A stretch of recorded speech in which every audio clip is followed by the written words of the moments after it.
वस्सलातु वस्सलामु अला रसूलिही मुहम्मदिन व आलिही व अस्हाबिही अजमाइन। अम्मा बाद फ़अऊज़ु बिल्लाहि मिनश शैतानिर रजीम। बिस्मिल्लाहिर रहमानिर रहीम। इन्नल्लाहा ला युग़य्यिरु मा बिक़ौमिन हत्ता युग़य्यिरु मा बिअन्फुसिहिम। सदक़ल्लाहुल अज़ीम। काबिल एहतराम बिरादर मोहतरम जनाब असदुल्ला भुट्टो साहब, जनाब मोहम्मद हुसैन मेहनती साहब, जनाब हाफिज़ नईमुर रहमान साहब, स्टेज पर मौजूद कायदीन कराची और इस अज़ीम-ए-शान इज्तिमा में शरीक वाजिबुल एहतराम बुज़ुर्गों, नौजवानों, माओ, बहनों और बेटियों, अस्सलामु अलैकुम व रहमतुल्लाहि व बरकातुहू। इस अज़ीम-ए-शान मार्च पर मैं कराची के अवाम को, जमात इस्लामी कराची के कारकुनान को और यहाँ के नज़म और क़ियादत को मुबारकबाद पेश करता हूँ। कराची मिनी पाकिस्तान है और जब कराची खुशहाल होता है, कराची के लोग जब मुतमईन होते हैं तो पाकिस्तान खुशहाल होता है, और जब कराची परेशान हो तो सूबा सिंध के लोग भी, पंजाब और बलूचिस्तान और खैबर पख्तूनख्वा के लोग सभी परेशान होते हैं।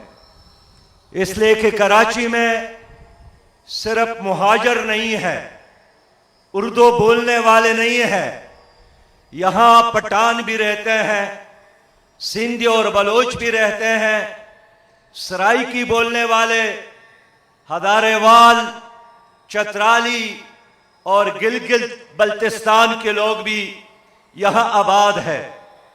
इसलिए मेरे भाइयों, कराची की कामयाबी पाकिस्तान की कामयाबी है और कराची की तबाही ये पाकिस्तान की तबाही है।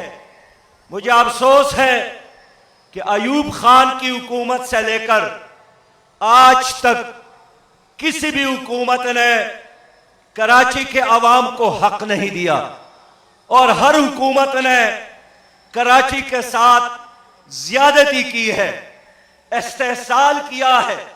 सूबाई हुकूमतों ने भी और वफाकी हुकूमत ने भी। अभी 2018 के इलेक्शन में इस शहर के लोगों ने अगर पीटीआई को वोट दिया था तो पीटीआई ने उस मोहब्बत के जवाब में इस शहर को महंगाई, बेरोजगारी, बदहाली से नवाजा है। हाल यह है कि अलवी साहब, जरदारी साहब, ममनून साहब, परवेज मुशर्रफ भी, इन तमाम का ताल्लुक इस शहर के साथ था। आज इस शहर के लोगों को मर्दमशुमारी पर शक है, लेकिन वफाकी हुकूमत और सूबाई हुकूमत ने इस लोगों के तहफ़्फ़ुज़ात को खत्म करने के लिए अरता हुआ कोई इक़दाम नहीं किया। और आज यहां पानी नहीं है, यहां गटर उबल रहे हैं और बोल रहे हैं कि इस शहर का कोई वाली वारिस है भी या नहीं। यहां नौजवान बेरोजगार है। मैं इख्तिसार के साथ बात करूंगा। मगरिब के अजान में कुछ लम्हे बाकी है कि जमात इस्लामी पाकिस्तान कराची वालों के साथ है, इस शहर के लोगों के साथ है, और इस शहर के लोगों के हुकूक के लिए 14 अक्टूबर को हम कराची से लेकर चतराल तक पूरे मुल्क में यौम यकजहती का कराची मना रहे हैं। इस शहर के अवाम के लिए, इस शहर के माँ और बेटों और बेटियों के लिए, इस शहर के बुजुर्गों और नौजवानों के लिए। मैं जानता हूं शहर में भी मुश्किल है, लेकिन अंदरूनी सिंध भी शहद के नहरे नहीं बह रहे हैं। अंदरूनी सिंध भी पासमानदा और कराची भी पासमानदा, बल्कि इस वक्त तो पूरा पाकिस्तान तबाही और बर्बादी से दो चार है। इसलिए मैं उस एलामिया की हिमायत करता हूं कि शहरी हुकूमत को बहाल किया जाए, बाइख्तियार किया जाए और पूरे मुल्क में और कराची में मेरे भाइयों मेरा मुतालबा है कि यहां मेरिट की बुनियाद पर, अदल और इंसाफ की बुनियाद पर लोगों को नौकरियां दिए जाए। आज भी मुझसे सहाफी ने पूछा कि लोग जमात इस्लामी को वोट क्यों नहीं देते। मैं दावे की बुनियाद पर बात करता हूं कि जब भी कराची में फेयर इलेक्शन होगा, इलेक्शन फेयर होगा, कराची में जमात इस्लामी का मेयर होगा इंशाअल्लाह ताला। मेरे भाइयों, एक हुकूमत की कारकर्दगी नापने के लिए चार चीजें हैं: मईशत, अमन अमान, खारजा पॉलिसी। लेकिन देखिए, और इस हुकूमत ने मदीना की तर्ज पर इस्लामी रियासत कायम करने का वादा किया था। आज हमने जायजा लेना है कि क्या इन इंडिकेटर की बुनियाद पर यह हुकूमत कामयाब है या नाकाम है। मैं नमाज के लिए चंद लम्हे वक्फा करता हूं।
माओ बहनों और बेटियों और मेरे नौजवान भाइयों, मौजूदा हुकूमत के 780 दिन हो गए।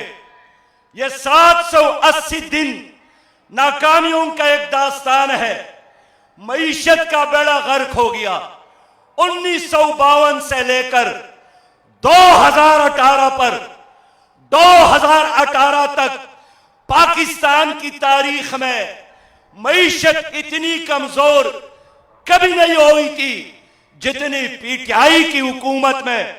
हमारी तरक्की का शरह 5, 6 और 7% तक पहुंचा था, लेकिन आज के लम्हे में हमारी मईशत की शरह गिरकर 0.1% तक पहुंचा है। और आज हालत यही है कि आज से 2 दिन कबल दवाइयों की कीमत में 9% से लेकर 265% तक इजाफा किया।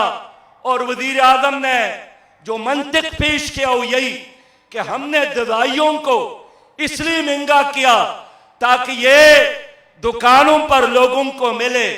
तो आटा की कीमत में क्यों इजाफा किया? आज पाकिस्तान में 1 किलो आटा 60 रुपया पर मिलता है। 1 किलो आटा 60 रुपया पर 1 किलो आटा, फिर भी मुल्क में यह सन्नाटा। मेरे प्यारे भाइयों, आप दाल को देके, चीनी को देके, जब ये हुकूमत आई थी 55 रुपए फी किलो चीनी था, आज 105 रुपए कराची में और 112 रुपया पेशावर में डीजल की कीमत में, पेट्रोल की कीमत में। मेरे प्यारे भाइयों, जो हर इंसान की जरूरत है उस दवाई की कीमतों में इजाफा, ये हमें नाकाबिल कबूल है। पाकिस्तान की इस वक्त जो अमन व अमान की सूरत हाल है, पहले बड़े लोगों को खतरा था, आज हमारे मुल्क में हमारे बच्चे भी महफूज नहीं है।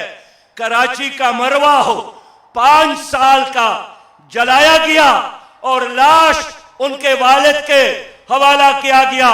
नौशहरे का एवज नूर हो, इस्लामाबाद का फरिश्ता हो, डेरे इस्माइल खान का शरीफा हो, आज हमारे मुल्क में 5 और 6 साल की बच्चियां महफूज नहीं है। खारजा पॉलिसी तबाह है।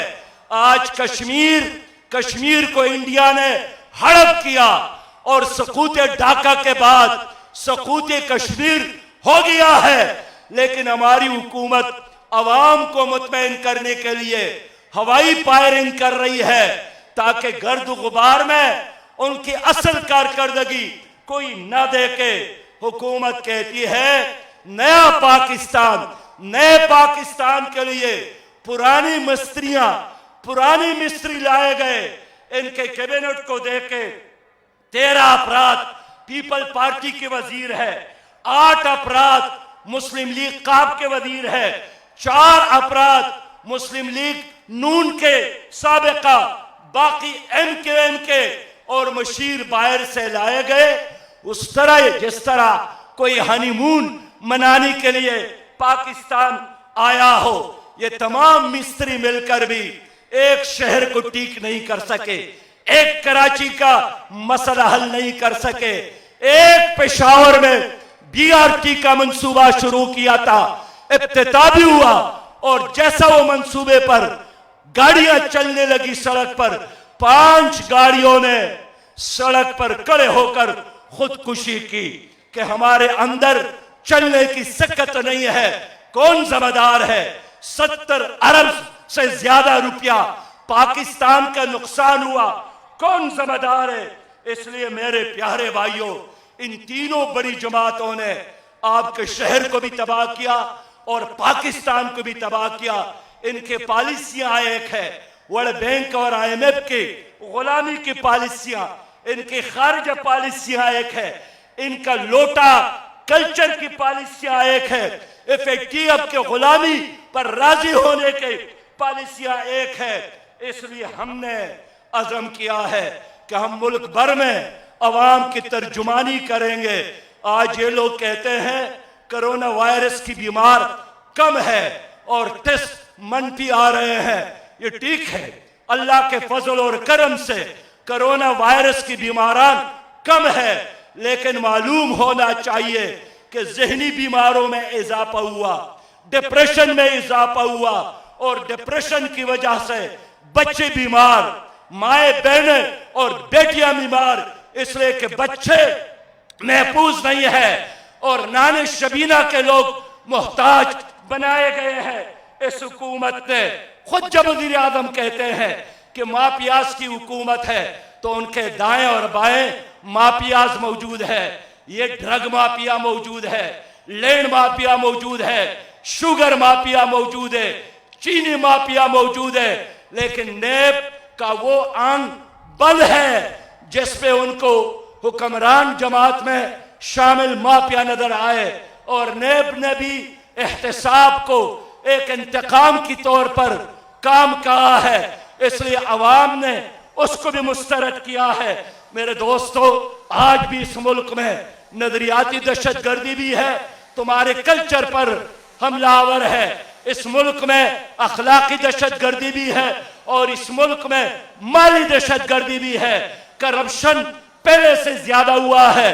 पहले लोग नाजायज काम के लिए रिश्वत देते थे, अब लोग जायज काम के लिए भी रिश्वत देने पर मौजूद है, मजबूर है। वजीर आजम कहते हैं यू टर्न लेना बड़े लीडर की निशानी है। मैं कहता हूं वजीर आजम साहब यू टर्न लेने की बजाय राइट टर्न ले ले, सही रास्ते पर चले, अदल और इंसाफ करे। तुम्हारे वज़रा खुद कह रहे हैं कि कश्मीर का केस, कश्मीर का मसला पीटीआई की हुकूमत ने उसको तबाह किया। शिरीन मदारी साहिबा एतराब कर रही है, असद उमर साहब कहते हैं, शेख रशीद साहब कहते हैं कि हमारी हुकूमत ने मईशत का बेड़ा गर्क किया। पुलिस रिफॉर्म्स का वादा कहाँ है वो वादा? मेरे भाइयों, मेरे दोस्तों, इसलिए मैं आज आपके पास आया हूं कि इस हुकूमत की एक ही पॉलिसी है कि अवाम को नचोड़ा जाए और उनके गर्दनों को मरोड़ा जाए। लेकिन क्या हमें इसी तरह ये पॉलिसी कबूल है या हमें निकलना होगा? हमसे लोग पूछते हैं जमात इस्लामी क्या कर रही है। मेरी पॉलिसी यही है, मेरी जमात की पॉलिसी यही है कि नए चोर हो या पुराने चोर हो, हमने सबका मुकाबला करना है और हमने सबका एहतसाब भी करना है। अब कराची से लेकर चतराल तक जमात इस्लामी गरीब आवाम की इंशाअल्लाह ताला नुमाइंदगी करेगी। लोग नाकाम हो गए, कहते थे हमारे साथ बहुत बड़ा विजन है। वो पता चला कि उनकी माशी पॉलिसी मुर्गी, अंडे, बकरी और कटे से शुरू हुई थी और अब इनके वज़रा कहते हैं कि हम बंग के पैदावार में इजाफा करके बहुत पैसा कमाएंगे। अब हमारे मुल्क की मईशत का बुनियाद वो बंग पर होगा। हमें ये पॉलिसी नाकाबिल कबूल है। अल्लाह ताला ने पाकिस्तान को मादिनियात से नवाजा है, अल्लाह ने पाकिस्तान को 5 दरियाओं से नवाजा है, अल्लाह ने पाकिस्तान को 65% बासलाहियत नौजवानों से नवाजा है। लेकिन इस पाकिस्तान को एक दियानतदार क़ियादत की जरूरत है, एक मुनज़्ज़म जमात की जरूरत है। इसलिए मैं आप लोगों की खिदमत में अर्ज करना चाहता हूं कि रोने धोने से मसाइल हल नहीं होंगे। कराची को निकलना होगा अपने हक के लिए, अपने बच्चों के लिए, अपने मुस्तकबिल के लिए और पाकिस्तान के लिए। आप निकलेंगे, पूरा पाकिस्तान आपके साथ इंशाअल्लाह ताला निकलेगा। हम 14 अक्टूबर को पूरे मुल्क में कराची के अवाम के यकजहती के लिए, कराची के अवाम के हौसला अफजाई के लिए इंशाअल्लाह ताला पूरे मुल्क में ये दिन मनाएंगे। मुझे नईम साहब ने कह दिया कि आप सेनेट में मसला उठाए। मेरे प्यारे भाई, मैं तो सेनेट में कभी बैठा नहीं हूं। आपके मसाइल के लिए स्टील मिल का मसला हो, यहाँ पानी का मसला हो, यहाँ ट्रैफिक का मसला हो, यहाँ के इलेक्ट्रिक का मसला हो, हर मसले पर मैंने जमात इस्लामी की तरफ से आपकी नुमाइंदगी की है। लेकिन आप लोगों ने साथ दिया, फिर मेरा हाथ और जालिमों का गिरबान होगा इंशाअल्लाह। और इन जालिमों को घसीट कर मैं तुम्हारे गली और कूचों में लाऊंगा, तुम्हारे कदमों में बैठाऊंगा, तुमसे माफी भी मांगेगा और तुम्हें जो लूटा है इंशाअल्लाह ताला उसका कफारा भी अदा करेगा। बस मैं यही चाहता हूं कि अमन मिले तुम्हारे बच्चों को और इंसाफ मिले, दूध मिले चांदी जैसा और पानी साफ मिले। वाखिर दावाना अनिल हम्दुलिल्लाहि रब्बिल आलमीन। अस्सलामु अलैकुम व रहमतुल्लाहि व बरकातहू। दुआ फरमाए, या रब्बे करीम पाकिस्तान को इस्लाम का और अमन का गहवारा बना दे। या रब्बे जुल जलाल पाकिस्तान को इस्लामी निज़ाम का गहवारा बना दे। या अल्लाह कश्मीर और फ़लस्तीनियों को आज़ादी अतवा फरमा। या रब्बे जुल जलाल कराची का यह शहर बहुत ज़्यादा तकलीफ़ें बर्दाश्त की है, इनके लिए आसानी और इनके लिए खुशहाली के दरवाजे खोल दे। और जितने लोगों ने, माओ बहनों और बेटियों ने और बुजुर्गों ने मेहनत की है, मार्च में शिरकत की है, एक एक कदम के बदले और हर लफ्ज़ के बदले और लम्हे के बदले अजर अजीम अता फरमा। रब्बना तक़ब्बल मिन्ना इन्नका अंतस समीउल अलीम।